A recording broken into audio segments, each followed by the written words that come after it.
Hello, welcome to Pandora's Box. Today I'm going to do a set review for Zendikar Rising. Zendikar Rising is an expansion for Magic the Gathering, published by Wizards of the Coast. This set that I'm reviewing is in English. This is set number 85, number 85 for Magic. And the total card size in this set, right? Total number of cards in this set is 1004. The 1004 actually makes out of 391 cards, which includes the base set, the showcase, the extended arts, and all this. And times 2 for all the foil version. And of course, the expeditions, 30 pieces of expeditions, times 2 again for the foil version of the expeditions. And the 81 pieces of art card, and times 2 for the signed art cards. So that makes a total of 1004 if you are a true collector and you want to collect everything. This set was released in September 2020, and this is manufactured in both in US, in Japan, and in Belgium, 3 places. And there are a few different kinds of booster boxes. First, there's the draft boxes, 36 packs per draft box and 15 cards per pack. The set box, okay, which is set box is actually the first one. I think this is the first product ever with a set box. So set box is also 36 packs per booster box, 15 cards per pack, and then there's the collectors. Collectors, there's only 12 packs per box, also 15 cards.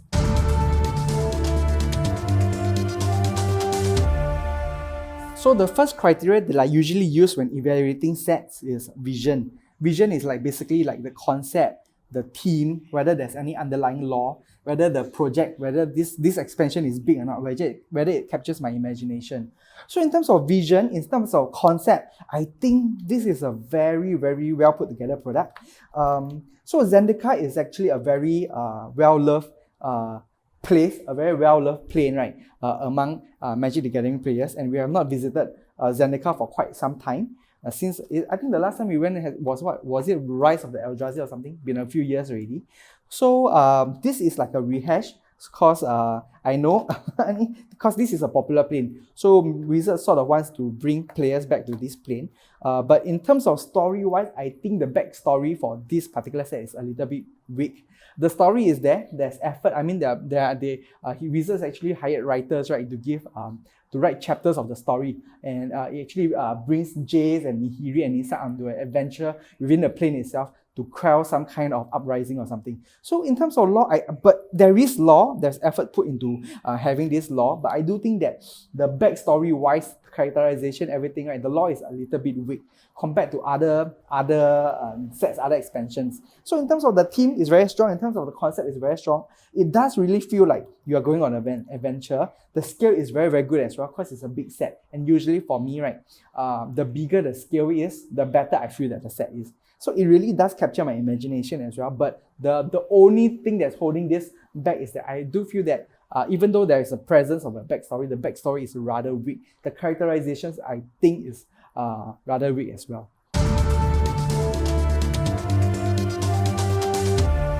So the second criteria that I use is illustration. Illustration is basically the quality of the artwork, how the colors pop, how well does the vision, the concept, the theme, the lore tie into the cards with all the flavors and with the flavor tags and the artwork itself. So in terms of illustration, I do think that this ties into the adventure of Zendikar very, very well.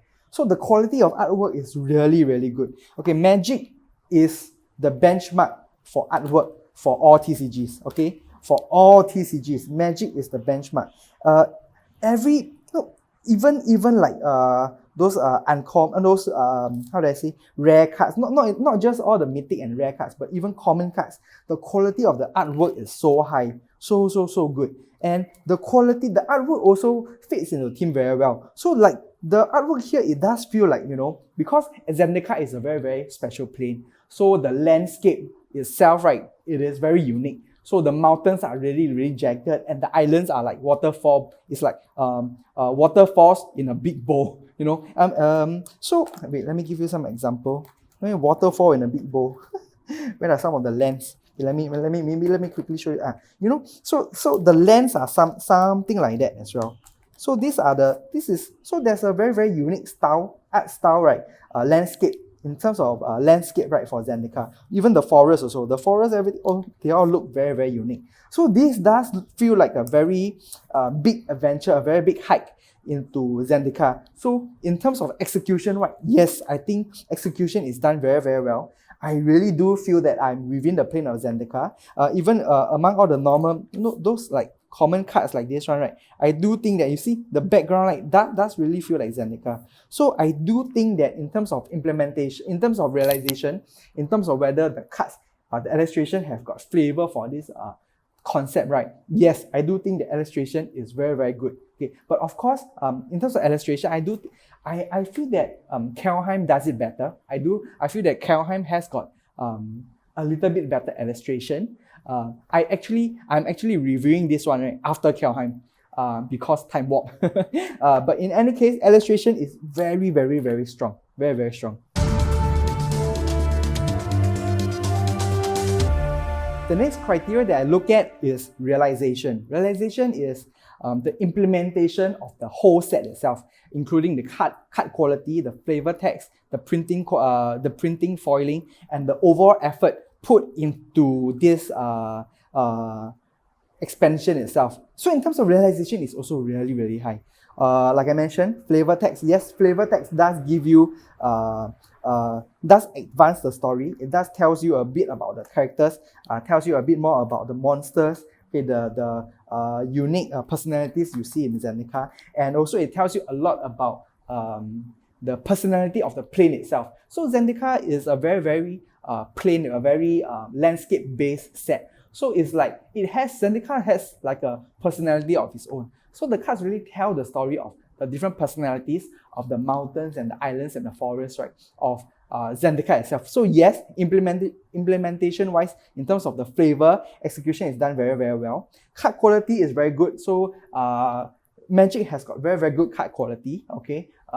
So in terms of the printing card quality, is very, very good. But of course, this set does suffer from the curling of the foils. So this is what usually Magic players call Pringles. So the foil cards do Pringle quite a little bit. So that's a little bit of negative over there. But other than that, I think the effort put into this set, because you see, look at all the extended arts, look at all the showcases, and of course the expeditions. Okay, the expeditions are the big draw here. In terms of effort, the realization, right, put into this set, I think is really, really well done. So the next criteria that I look at is gamble, which I think is the most important out of all the criteria that I look at. So gamble is basically like the short-term value. So like for example, when you open up the pack, right, immediately what are the prices of the cards and the value distribution as well. So basically, if the value is really distributed among all the cards, I'll give it a higher point. If it's like concentrated into like a Charizard, into like Champion's Path, all the value is concentrated in a Charizard and the rest of the set is worthless, right? I'll give it very, very low marks. Usually better value distribution is like, it feels better when we're opening this as a set. And whether gacha is also, it's like when you're opening this pack, right? Does it give you any emotional impact? Does it give you excitement and intrigue? And does the set feel grand itself? So in terms of gamble, I think this is very, very well done, especially because of the expeditions. Most of the value of this set comes in the expeditions. Of course, there are certain mythics, right, that hold a bit of value, certain mythic and certain rares that hold quite a bit of value. But the main value of this set comes from the expedition. The expedition also gives you it gives you a lot of short-term value as well, especially like if you get let's say Misty Rainforest, especially the foil Misty Rainforest. If you can get a foil Misty Rainforest, that is like $100 over for a foil Misty Rainforest. Short-term value is definitely there. And the excitement when you're opening packs, because you know you're already expecting expeditions. So when you buy, like for example, the set boosters, there's a box topper. The box topper is an expedition. So the expedition is already there. It already creates a kind of anticipation. And when you're opening the collector's boxes as well, you know at least there's going to be 2 per box. So you're anticipating that 2 foil expedition, that 2 pieces of expedition foil. So that gives you a lot of excitement when cracking the packs. Actually, I feel that Zendikar Rising is more exciting to crack as compared to Kelheim. So we, in terms of gacha, the gacha element of TCGs, right? When I'm talking about Zendikar Rising, right? It's actually, I think it is one of the best I've ever seen. One of the best, even better than Kelheim, I think. So the next criteria is innovation. Innovation is basically like the gameplay mechanics, but doesn't have to be within the gameplay itself. Can be the set, can be how they price the product, how they promote, how they market the product, and whether they've got new art card types and such. So in terms of innovation, this scores, I would say this scores a full mark. Why? This is the first time ever, okay, Magic introduced this set booster. So within the set booster itself, there are art cards, there are expeditions, there are box toppers. It just makes it very, very exciting. I think the set booster boxes, right? Okay, of course, I'm saying this with the advantage of hindsight. I'm doing this review, right, 6 months after the product has released. So I do have the advantage of having a bit of hindsight. I do think the set booster is an amazing innovation from Magic. And going forward, set boosters might even replace draft boosters, okay? Because set boosters, it has been so well received by the Magic community, and it is actually doing so, the sales is actually doing so well. Magic is actually contemplating actually to do away with draft boosters. So in terms of innovation, okay, in terms of the product-wise, these special boosters, these set boosters, has actually become a staple. So moving forward, there will be set boosters for Kelheim, there will be set boosters for Modern Horizons 2.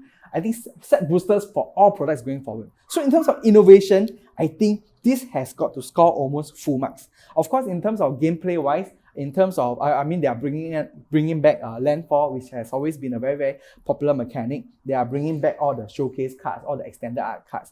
And of course, they also bring back Expedition. Another big thing is that the Expeditions.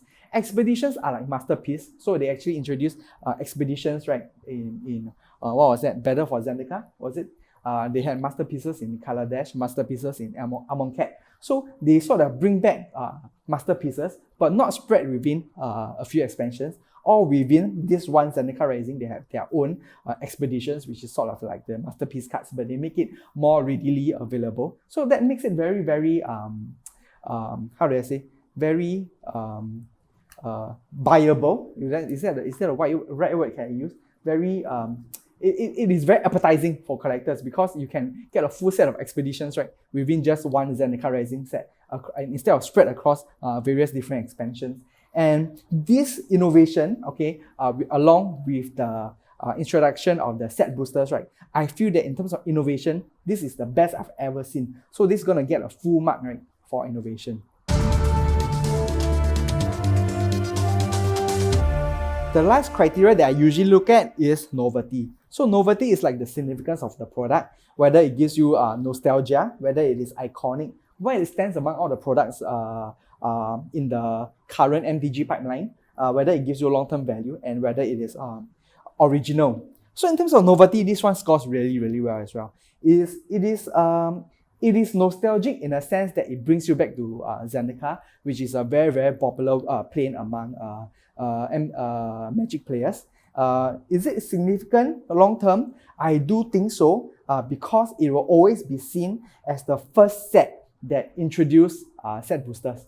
And will it give you long-term value? I do think so, yes, just purely because of the expeditions, especially the fetch lands. So fetch lands, right, okay, so a bit of backstory here. For the fetch lands, right, fetch lands are a very, very powerful set of land cards with very, very strong mechanics in Magic. So fetch lands have not been reprinted for the longest time, for years, and people have been clamoring for Magic to reprint fetch lands, because they are so powerful and they are so hard to get and they're so expensive. So Magic actually reprinted fetch lands, right, within this set itself. This is the first set in a few years that in the past few years that Magic has actually had fetch lands inside the set, and they did it as expeditions. And they did it in a way, that, Magic really hyped up the set so that they didn't reveal that they're going to reprint Fetch Lands here until very, very late in the production cycle. And this actually got a lot of people, a lot of Magic players and followers, right,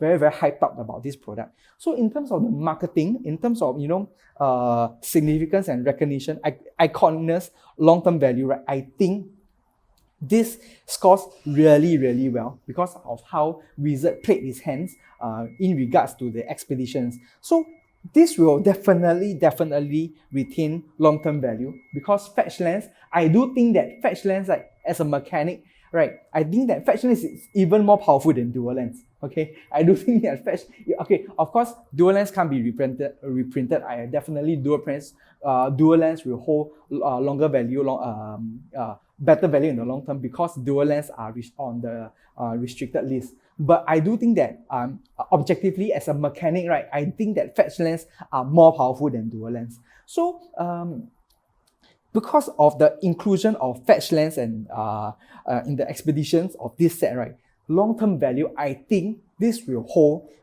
up very, very, very well in terms of long-term value. It gives you short-term value, but it also gives you long-term value just because of the Fetch Lands. And because of this, and because of all the other criteria, which I think has scored very well, I'm going to give Zendikar Rising 4 stars. 4 stars. So this one scores exactly the same as Khelheim. So certain things that I think Khelheim does better. I think Khelheim has got better illustrations. I think Khelheim has got better artwork, better concept, better story, better lore. I do think that they've got better characters as well, with more better character backstories that I can better relate to. So in that sense, it's not as good as Khelheim. But what makes me give Zendikar Rising 4 stars, the same as I give Khelheim, is because it is the first expansion with a set booster.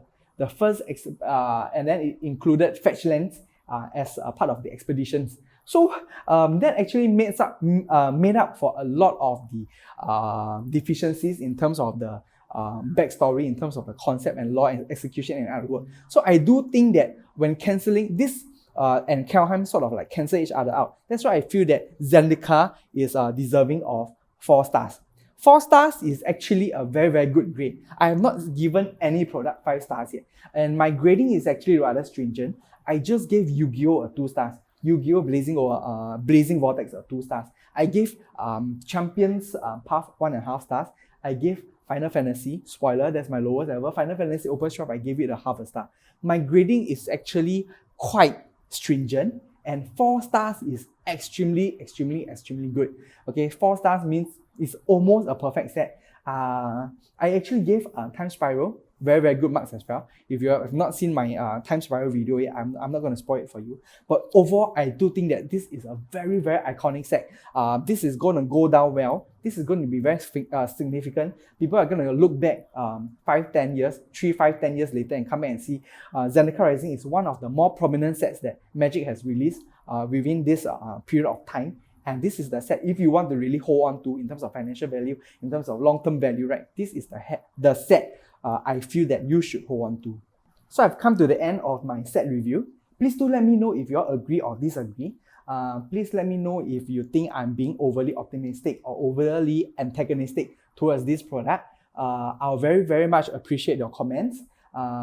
Please help me to like and subscribe to my videos. I always have new videos coming out. I already done Time Spiral Remastered. I think the next one I'm going to go into will be Commander's Legends. Okay, I know I'm late. I'm doing Commander Legend after Time Spiral Remastered, but I couldn't get the collector's boxes for the longest time. Okay, I only recently have been able to get a case of the Commander's Legends collector's boxes. So I'm going to do Commander's Legends very, very soon. I'm super looking forward to that. And if you all want to see some of my box openings and some of my reviews for Commander's Legends, right, please subscribe and continue to watch my videos. Thank you, everybody. Thank you very much. I'll see you on the next video. Bye-bye.